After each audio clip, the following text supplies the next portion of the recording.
I re-enabled the doorbell camera. 5 minutes later, the playback made me cancel the surgery.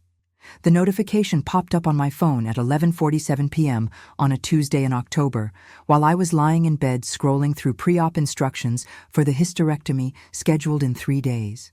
I'd disabled the Ring camera 6 months ago when my husband Marcus started complaining about the constant alerts. Delivery drivers, door-to-door salespeople, neighborhood cats triggering the motion sensor. "We live in Baldwin Hills, not Beirut," he'd said. "Nobody's breaking into this neighborhood." But something made me turn it back on that night. Maybe it was the anxiety about the surgery, the need to feel in control of something when my body felt like it was betraying me with these massive fibroids that had me bleeding through super tampons every 2 hours. Maybe it was the weird feeling I'd had lately, like something in my house was off-kilter, like the furniture had been moved an inch to the left while I slept. I updated the firmware, adjusted the motion zones, and set it to record everything.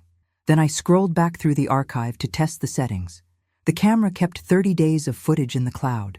I'd paid for the premium subscription back when we first installed it. Never bothered to cancel. October 10th, 11:43 p.m. 4 minutes ago, while I was upstairs in bed. Motion detected at front door. I clicked play, expecting to see a raccoon or maybe Mrs. Chen from next door walking her ancient poodle at an ungodly hour. Instead, I saw Marcus. My Marcus, who was supposedly at a medical conference in Phoenix, who'd kissed me goodbye that morning with his suitcase in hand, who'd texted me a photo from Sky Harbor Airport. But there he was, on my phone screen, clear as day in the infrared night vision, using his key to unlock our front door. He was wearing the same Lakers jersey he'd supposedly packed for casual night at the conference, moving with the careful quietness of someone who didn't want to wake anyone. My heart hammered as I watched him enter. The timestamp showed 11:44 p.m. He'd been in the house for 3 minutes. He was in the house right now. I sat up, muted my phone, and crept to the bedroom door. I could hear something downstairs, footsteps in the kitchen, the soft close of a cabinet. Why would Marcus come home early without telling me? Why would he sneak in like a thief? The camera app was still recording. I switched to the indoor camera we'd installed in the living room, the one pointed at the front entrance. Marcus walked into frame, and he wasn't alone. A woman followed him in, young, maybe 25, white, blonde, wearing a tight dress like she'd just come from a club. She was giggling, clearly drunk, hanging on his arm. My husband of 18 years was bringing another woman into our house while I slept upstairs. But that wasn't even the worst part. The worst part was when he turned to her and said, clearly captured by the camera's audio, "My wife's knocked out. Those pills I've been giving her, she'll sleep through a hurricane. We've got until about 6 a.m. Those pills. The vitamins he'd been so insistent I take for my iron deficiency. The supplements that made me sleep so deeply I'd started missing my morning alarms. I watched in horror as they went into the kitchen, heard the wine fridge open, heard her say, "You sure she won't wake up?" "Trust me," Marcus laughed. "I'm a doctor. I know exactly how much Ambien it takes to keep someone under. Been doing this for months." Months. He'd been drugging me for months. My hands shook so badly I almost dropped the phone.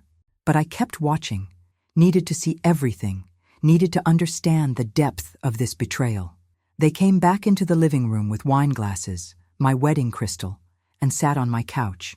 The woman, whose name appeared to be Brittany based on their conversation, was asking about the house. "This is nice," she said. "Your wife must have good taste." "My wife's taste runs more to the gaudy," Marcus said, and I watched him gesture dismissively at the African art I'd carefully collected over the years. "When she's gone, first thing I'm doing is getting rid of all this ethnic stuff. When she's gone. Not if we divorce, not when we separate. When she's gone. The surgery's in 3 days," he continued. "Routine hysterectomy. Except there might be complications. These things happen. Too much anesthesia, allergic reaction, sudden bleeding. Tragic, really. A beloved high school principal, pillar of the community, gone too soon." Brittany laughed, a drunk, cruel sound. "And then you're all mine? Then I'm all yours. With a $3 million life insurance payout and this house worth another $2 million. We can go anywhere, do anything. What about kids? You have kids?" "2. They're adults, both in college. They'll get their mother's personal items, some money. They'll be fine. They barely come home anyway. My children. Our children. Zoe at Spelman, Darius at Howard. The babies I'd carried, nursed, raised, loved with every fiber of my being. He was planning to murder their mother for money and a younger woman. I kept recording, kept watching. They started kissing, then more. On my couch, in my living room, under the family photos on the wall. I watched for as long as I could stomach it, which was about 30 seconds, then switched back to the doorbell camera to watch the front of the house. I needed to think. I needed a plan. If I confronted him now, what would happen? He was bigger than me, stronger. He'd already admitted to drugging me. What else was he capable of? I crept back to bed, placed the phone on silent, and started screen recording everything. The footage automatically uploaded to the cloud, but I wanted backups. I sent copies to my email, to my sister Denise's email, with a note to call 911 if anything happened to me, to my best friend Shayla, who was a detective with LAPD. Then I lay there, pretending to sleep, while my husband of 18 years fucked another woman in our living room and planned my murder. If you're feeling that cold terror that comes from discovering the person sharing your bed is planning to end your life, that specific fear that only comes when home becomes the most dangerous place you can be, stay with me. This story is about to reveal just how deep medical murder conspiracies can go. They left at 5:30 a.m. I watched on the cameras as Marcus walked Brittany to her Uber, bold as brass in our driveway where any neighbor could see. He kissed her goodbye, slapped her ass, then came back inside. I heard him in the shower downstairs, the guest bathroom, not coming up to our bedroom. He was washing her off him before he came to bed with me. At 6:15, he slipped into our bedroom. I regulated my breathing, kept my eyes closed as he slid into bed beside me. He smelled like Irish Spring soap and betrayal. "Morning, beautiful," he whispered, kissing my forehead. "Just got in from the airport. Red eye was brutal." I made a sleepy sound, turned away from him. "What time is it?" "Early. Go back to sleep. I'll make you breakfast when you wake up." "How was the conference?" "Boring. Missed you every minute." The lie came so easily. 18 years of marriage, and I couldn't tell the difference between his truth voice and his deception voice. Or maybe he'd been lying so long they'd become the same thing. He was snoring within minutes. I slipped out of bed, took my phone to the bathroom, and called Shayla.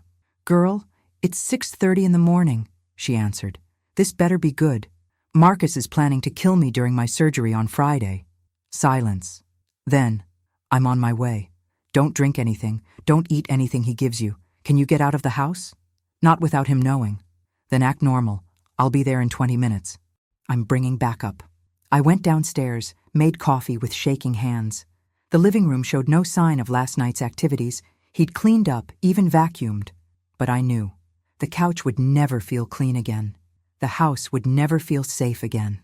I called Dr. Patel, my gynecologist. "I need to cancel my surgery Friday." "Camille, we've been planning this for months. Your fibroids, I know. But I need to postpone. Family emergency." "Are you sure?" "The OR time is booked. The anesthesiologist." "I'm sure. I'll reschedule soon." I hung up before she could argue more. No way was I going under anesthesia with Marcus anywhere near that hospital. He was an orthopedic surgeon at the same hospital, Cedars-Sinai. He had access, relationships, trust. How many doctors would question another doctor being in the OR? How many nurses would think twice if he adjusted my IV? Shayla arrived at 7 a.m. sharp, in plain clothes, but with her badge visible. Her partner, Detective Ray Flores, was with her. I let them in through the back door while Marcus slept. "Show me everything," Shayla said. I played them the footage. Both their faces went from skeptical to horrified to furious as they watched. "This is attempted murder conspiracy," Ray said. "Clear as day. We need to arrest him now." "Wait," I said. "Who's Brittany? How long has this been going on? Who else is involved? A doctor doesn't just decide to murder his wife out of nowhere. There's more to this." Shayla nodded. "She's right. We need to investigate. Camille, can you pretend everything's normal for a few days?" "He's been drugging me. Don't take anything he gives you. Pretend to take it, palm it, flush it later. We'll have surveillance on the house. The minute you feel unsafe, you call. What about my kids? We'll notify campus security at both schools. Discreetly, they'll be protected. Marcus came downstairs at 8, freshly showered, wearing his scrubs. Morning, baby. How you feeling? Tired, I said, which wasn't a lie. Take your iron pills, he said, pushing the bottle toward me. You need to get your strength up for Friday. I palmed the pills, pretended to swallow them with orange juice. Thanks, honey. He kissed me, and I fought not to vomit. His lips had been on another woman hours ago. Those same lips had discussed my murder like dinner plans. I've got surgery all day, he said. 3 knee replacements. But I'll be home for dinner. Want me to pick up something? I'll cook, I said, because I needed to control what I ate. You sure? You should be resting. Cooking relaxes me. He smiled, that same smile that had charmed me at a medical conference in Atlanta 20 years ago. I'd been young, impressed by the successful doctor who paid attention to the teacher. Now, I saw it differently. A predator's smile, all teeth and calculation. After he left, I went through everything. His office, his drawers, his computer. I found a second phone hidden in his golf bag. The password was easy. His birthday, narcissist that he was. The phone was a goldmine of evidence. Texts with Brittany going back 8 months. Photos of them together at hotels, restaurants, even in what looked like our vacation home in Palm Springs. Messages about the plan and after it's done and our new life. But Brittany wasn't the only one. There were 3 other women, all young, all blonde, all thinking they were his future. He was playing them all, promising each one a life together after his sick wife passed. One text thread made my blood freeze. It was with someone saved as Dr. A. Marcus. The propofol shipment, Dr. A. Arrived yesterday, untraceable. Marcus. Enough for the job? Dr. A. Enough for 10 jobs. You sure about Friday? Marcus. Positive. She'll never wake up. Propofol. The drug that killed Michael Jackson, a powerful anesthetic that, in the wrong doses, was fatal. And apparently, Marcus had an accomplice at the hospital. I screenshot everything, sent it all to Shayla. My phone rang immediately. Pack a bag, she said. You're not safe there. We're moving you to a secure location. If I leave, he'll know something's wrong. If you stay, you might die before Friday. He needs me alive until the surgery. That's the plan. Make it look medical.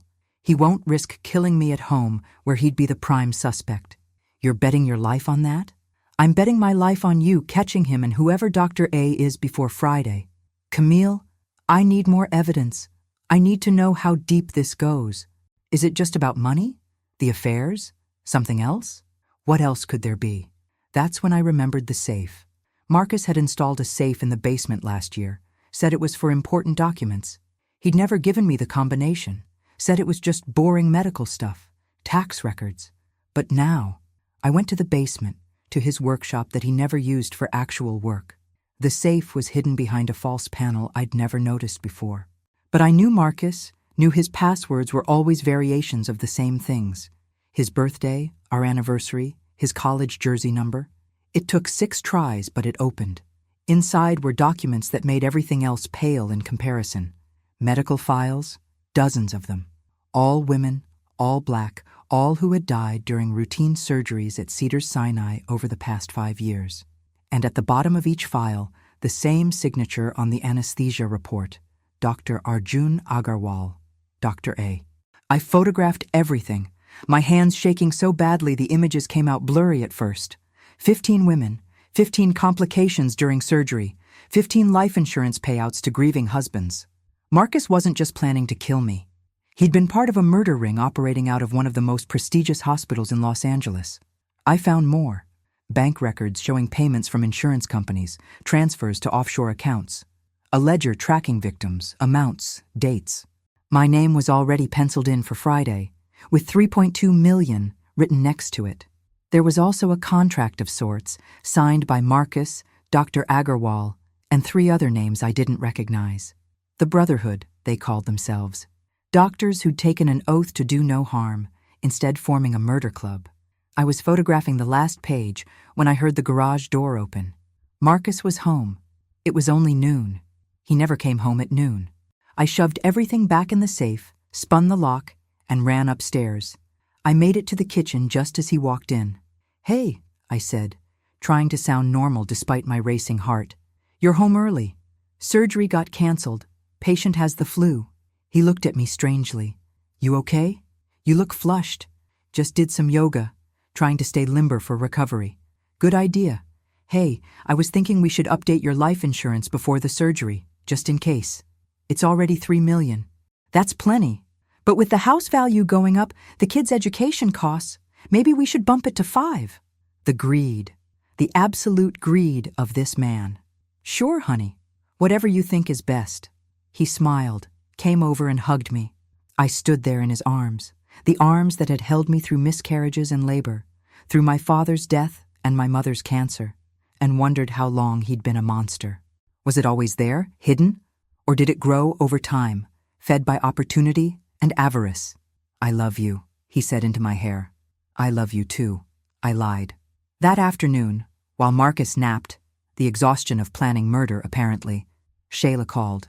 "We've identified Dr. Agarwal, and you're not going to believe this, but he's done this before. In Chicago, before he came to LA. Similar pattern. Women dying during routine surgeries, insurance payouts. He left when someone started asking questions. How many? We're still counting. Could be 30, 40 women over 10 years. Oh my God. We're coordinating with the FBI now. This is interstate serial murder. RICO charges, the whole 9. When are you arresting them? Thursday night, the day before your surgery. We want to catch them in the act of preparation. Can you hold on until then? Do I have a choice? You could run. We'd protect you. And they'd know. They'd destroy evidence, warn each other. Those other women, their families deserve justice. You're brave, Camille. I'm terrified. Same thing sometimes. If you're wondering how someone finds the strength to sleep next to their would-be killer, to kiss them good morning, knowing they're planning your death, tap that subscribe button. Because this story is about to reveal a medical conspiracy that will make you question every surgery you've ever had. Wednesday was torture. Marcus was extra attentive, bringing me breakfast in bed, rubbing my feet, talking about our future after I recovered from surgery. "I was thinking we should take a trip," he said over dinner that I cooked, and watched him eat first. "Maybe Europe? You've always wanted to see Paris. That sounds wonderful.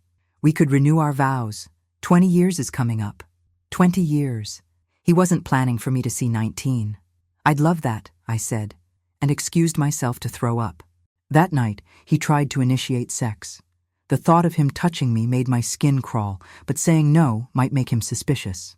"I'm just nervous about Friday," I said. "Can we just cuddle?" "Of course, baby. I understand." He fell asleep with his arm around me. I lay there, rigid, counting his breaths, wondering if he was dreaming about my death, or Brittany, or the money. At 2 a.m. I slipped out of bed and went to the guest room. I couldn't do it anymore, couldn't lie next to him. Thursday morning he found me there. "You okay?" "Couldn't sleep. Didn't want to wake you with my tossing. Pre-surgery jitters are normal. But hey, you're in the best hands. I'll be right there in the hospital. Actually, about that.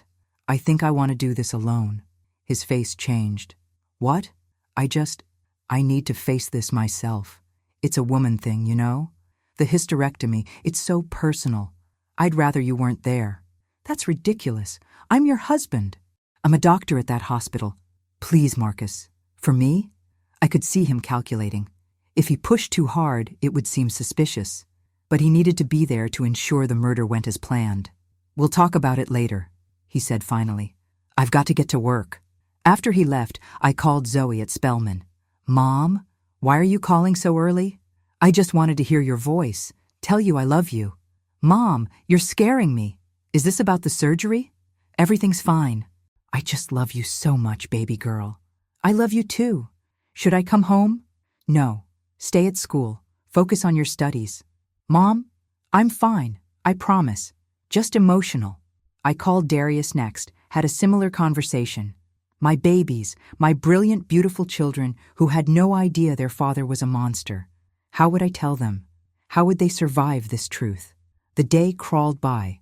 I packed a bag for the hospital I'd never use, cleaned the house that would soon be a crime scene, watered plants that I might never see bloom again. At 4 p.m., Marcus texted, "Working late. Don't wait up. Love you." At 5 p.m., Shayla texted, "It's happening. Stand by." At 5:30, all hell broke loose.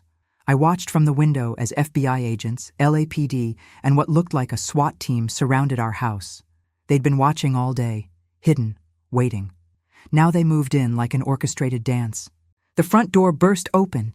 They had a warrant and a key Shayla had made from mine. "FBI, search warrant!" I came downstairs slowly, hands visible, playing the confused wife. "What's happening? What's going on?" An agent I didn't recognize approached me.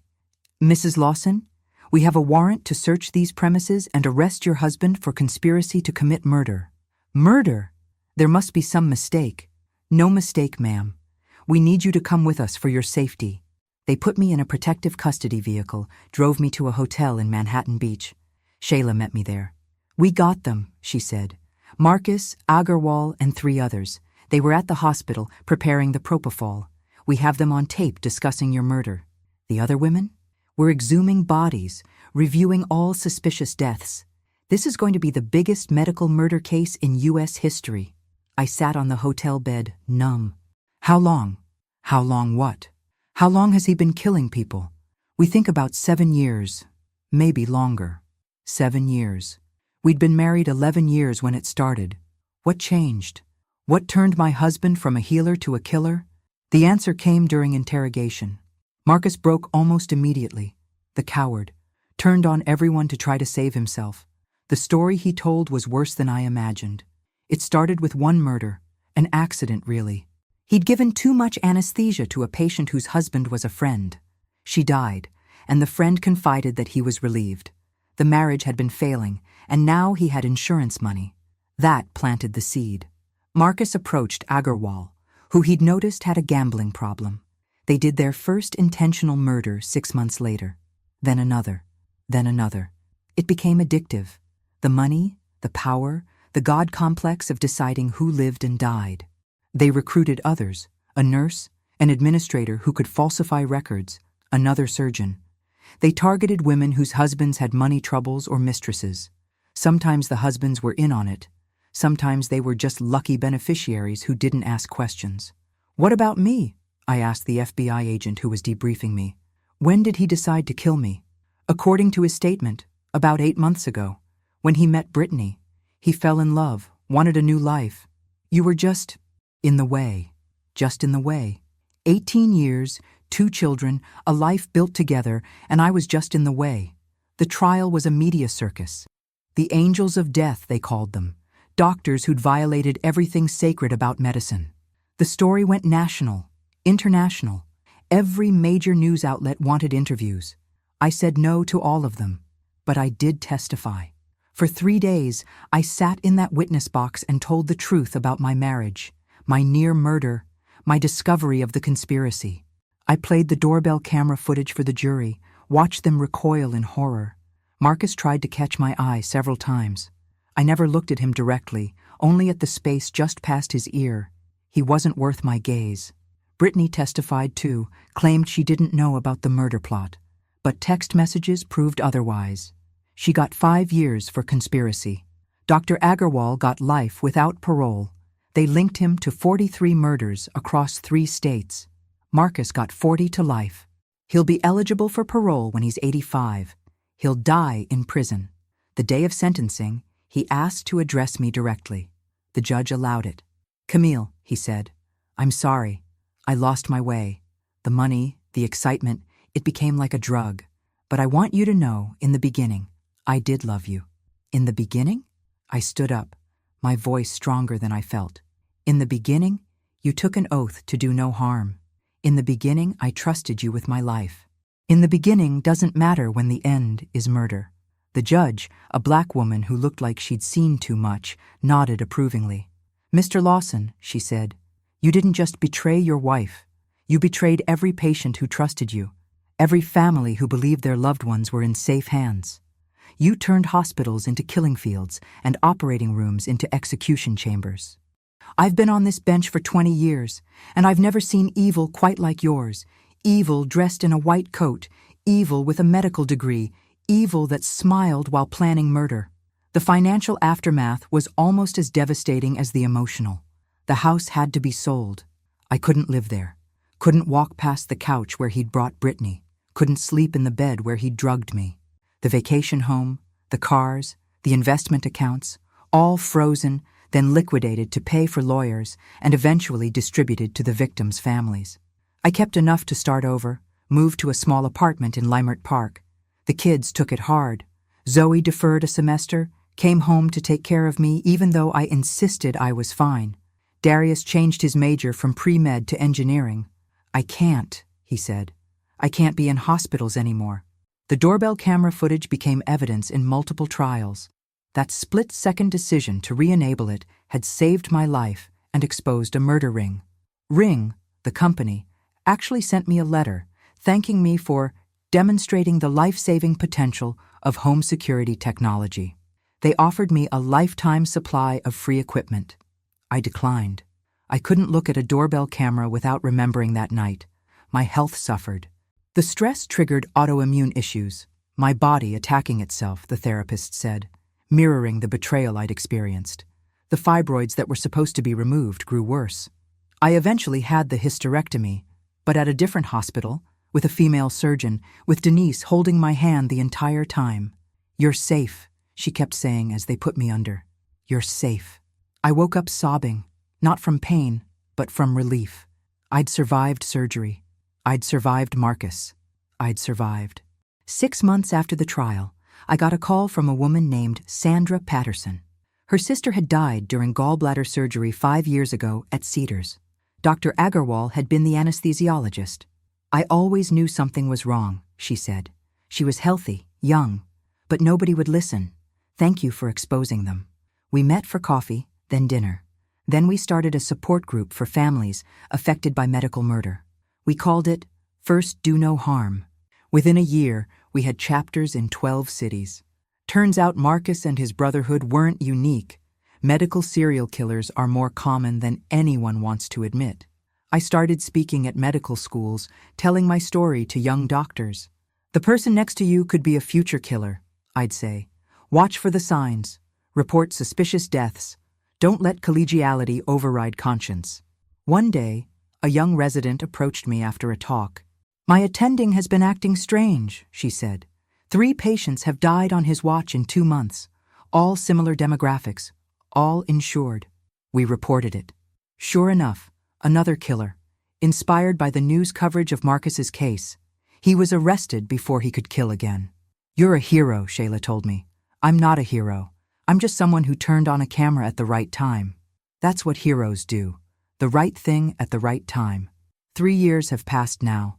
I teach again, high school English in Inglewood. My students know my story. It's impossible to hide in the age of Google. Sometimes they ask about it. "Miss C?"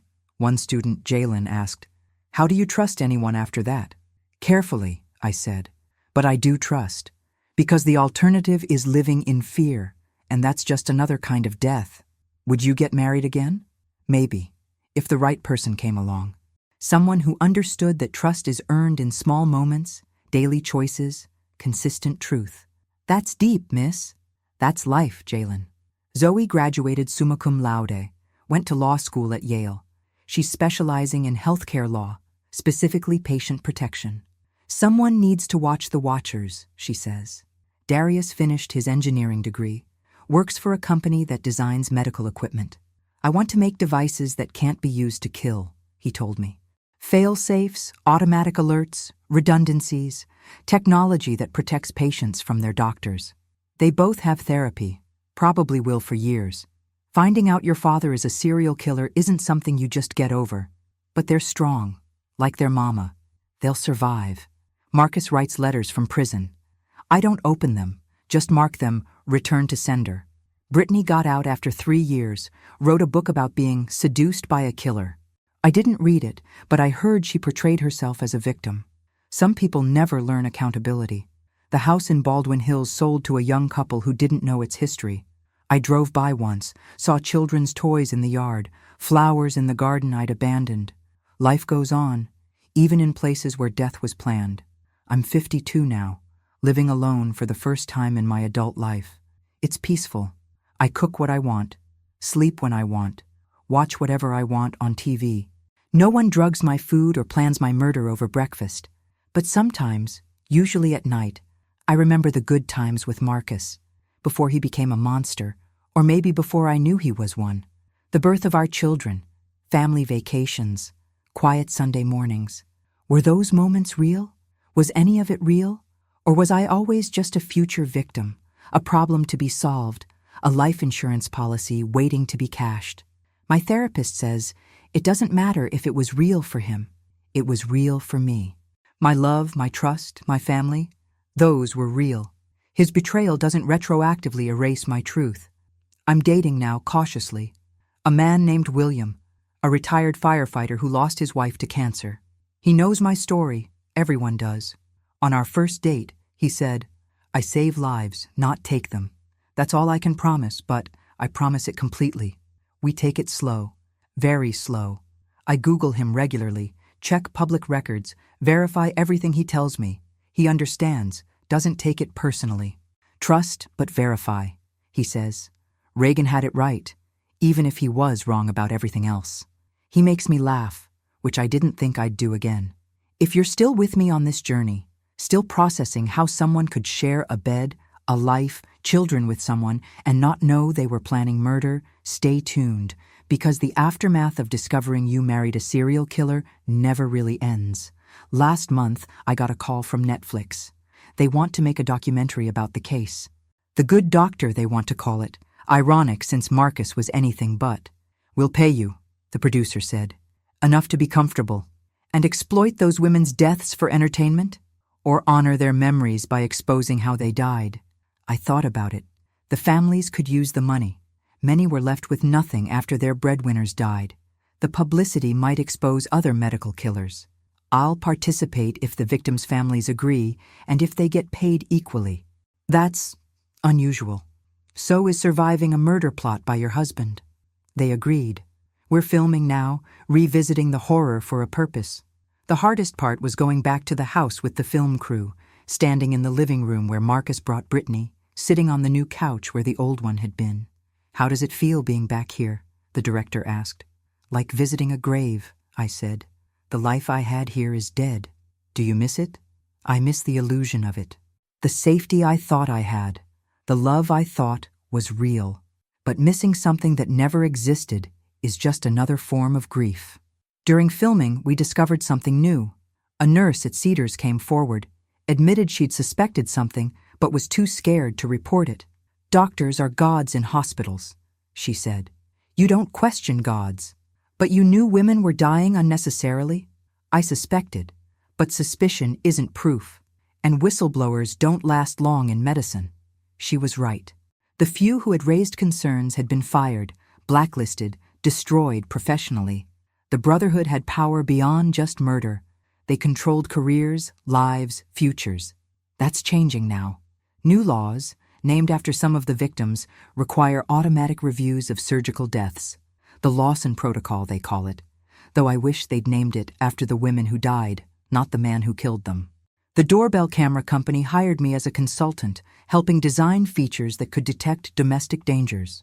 Silent alert functions, hidden recording options, AI that recognizes concerning patterns. Technology to protect people from those they should trust most. "You're turning trauma into purpose," William said one evening as we walked along the beach in Santa Monica. "It's that, or let it destroy me. You're too strong to be destroyed." I wasn't strong. I was lucky. I turned on a camera at the right moment. 5 minutes later, and I might be dead. "But you did turn it on." "Something, instinct maybe, told you to." "Black woman's intuition," I said. "We know when something's off. We just usually talk ourselves out of it." "Not anymore?" "Never again." The documentary aired last month. 20 million people watched the first episode. The doorbell footage, played with my permission, became the most shared clip on social media. Marcus, in prison, tried to sue to stop it. The judge laughed him out of court. "You forfeit your right to privacy when you plan murder in a living room," she said. Brittany sued too, claimed defamation. She lost. Truth is an absolute defense against defamation, and the truth was she knew about the murder plot. The other members of the Brotherhood were tried separately. All convicted, all serving life sentences. The hospital faced hundreds of lawsuits, settled for undisclosed amounts. They implemented new oversight procedures, hired external auditors, installed cameras in operating rooms. "It shouldn't have taken 43 deaths to change things," Sandra Patterson said at a recent support group meeting. "It shouldn't have," I agreed. "But at least it's changing. My health has stabilized, though I'll never be quite the same. The stress changed me at a cellular level," my doctor says. "My DNA remembers the betrayal, carries it forward. I take medication for anxiety, see a therapist weekly, practice yoga badly but consistently. The kids are healing too, slowly. Zoe clerks for a federal judge now, brilliant and driven. She's dating someone, hasn't told me much about him. I need to be sure first," she said. "Really sure. I understand." "I know you do, Mom. That's the problem. We both understand too much now." Darius designed a medical monitor that tracks anesthesia levels in real time, alerts multiple people if dangerous doses are detected. He won an innovation award, donated the prize money to our victims fund. "Dad's probably reading about it in prison," he said. "Knowing his son created something to stop people like him. How does that feel? Like justice. Slow, technical, boring justice. The best kind." Last week, I was grocery shopping when a woman approached me.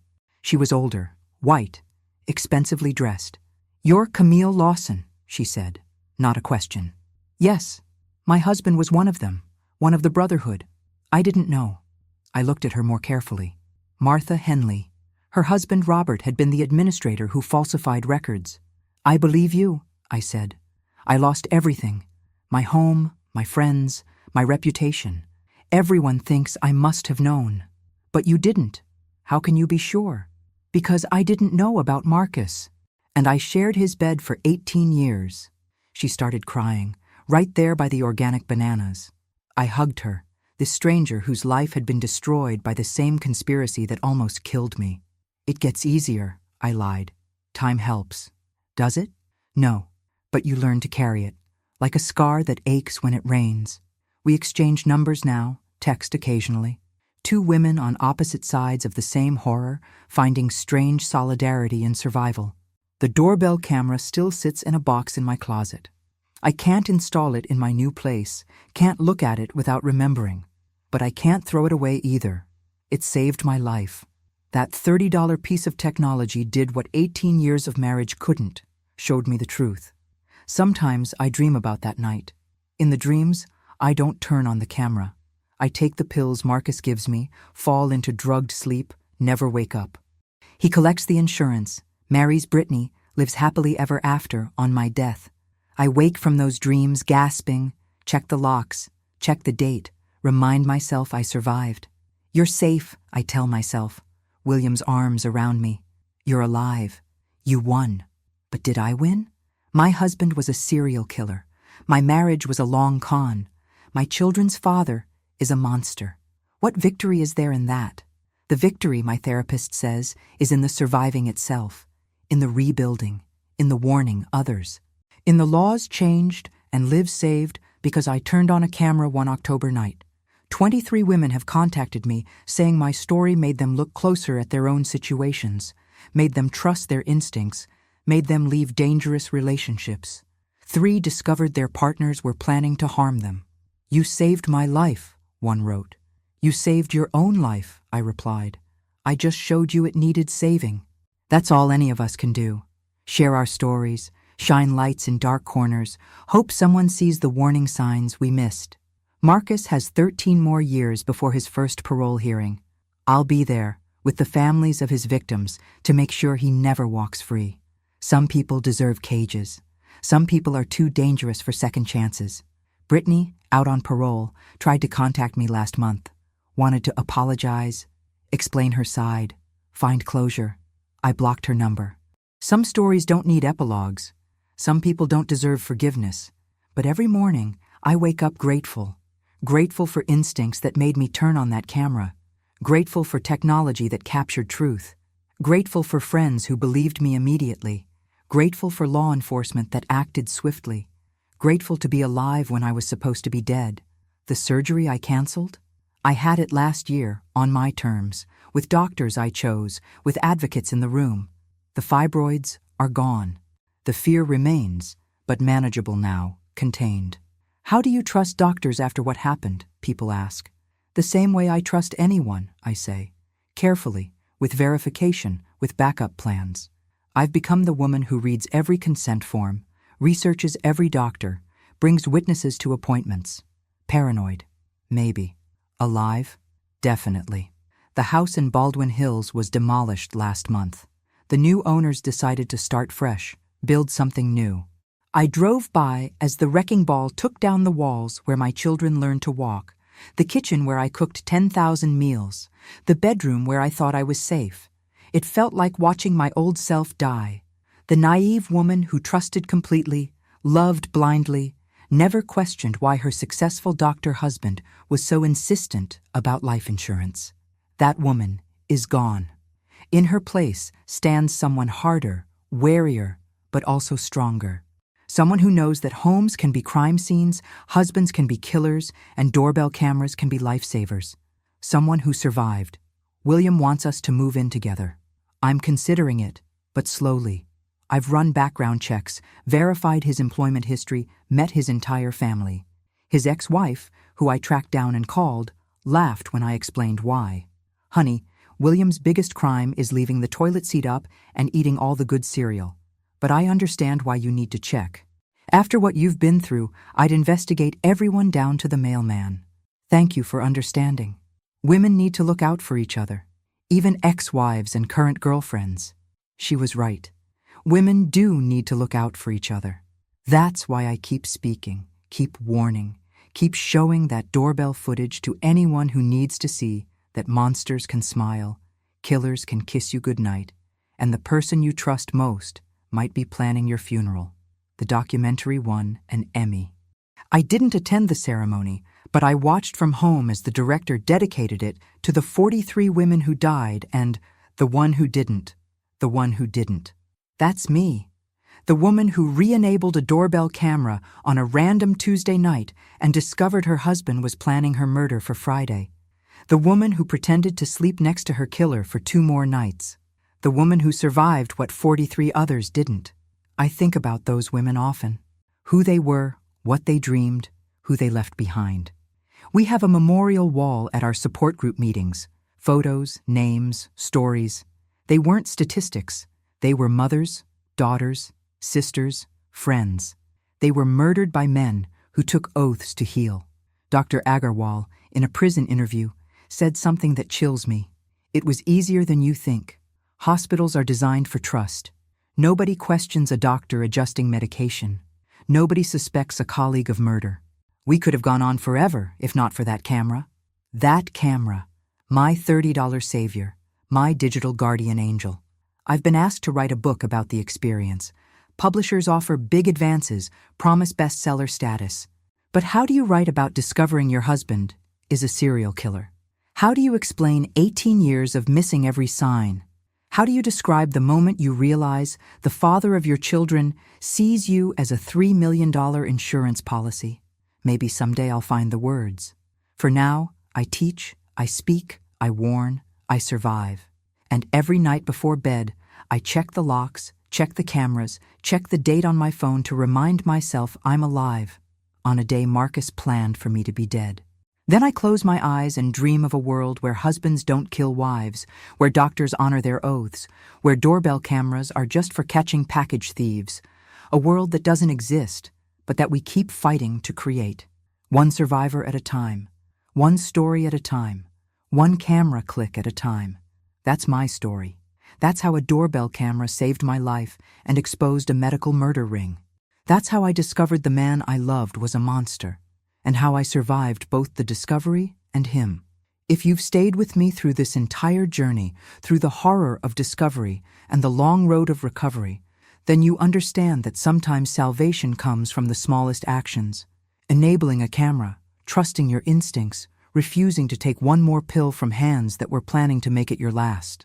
Sometimes 5 minutes is the difference between life and death. Sometimes a doorbell camera is the difference between being victim 44 and being the survivor who brought them all down. Sometimes the person who says, "I love you," is planning your funeral.